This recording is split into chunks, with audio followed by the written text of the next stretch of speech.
Brilliant, you're good to go. So let's get warming up. So before we do any kind of exercise, you need to raise your pulse. So you need to get your heart rate up, and the way we do that is to start with an aerobic pulse raiser. So as you can see, I'm just jogging very small on the spot. So a lot of you will be warming up at the rinks, 5:30, 5:45 in the morning, your body's stiff, you've just been in bed, you've had a car journey, so you don't want to hurt anything too quickly. You don't want to hurt anything at all. So just start with a gentle warm up, and then you're going to run forwards, just touch the floor.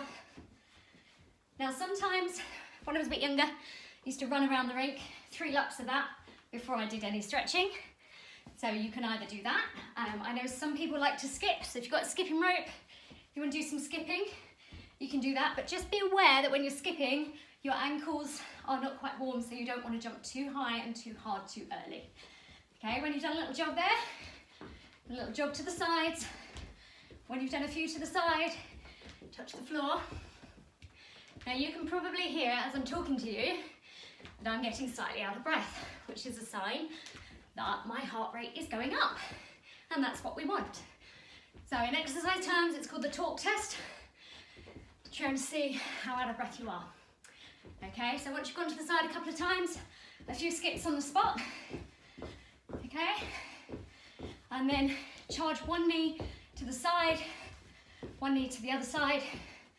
Nothing too jerky, nothing too quick, just warming up. And then jog. So if you've done your gentle jog, you can now do a bit of a bigger jog. So do some heel flicks or high knees. Okay, so mix between the two of those.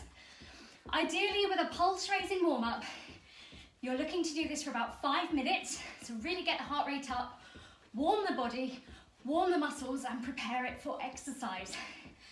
You'll want to do a few stretches before you put your boots on. And if your body's cold, as you'll see with the blue tack test, so if you don't know what I'm talking about, look it up, blue tack test for muscles. If you stretch a cold muscle, it will pull or it will snap. You stretch a warm muscle, it will stretch like mozzarella. And that's what we want you to do.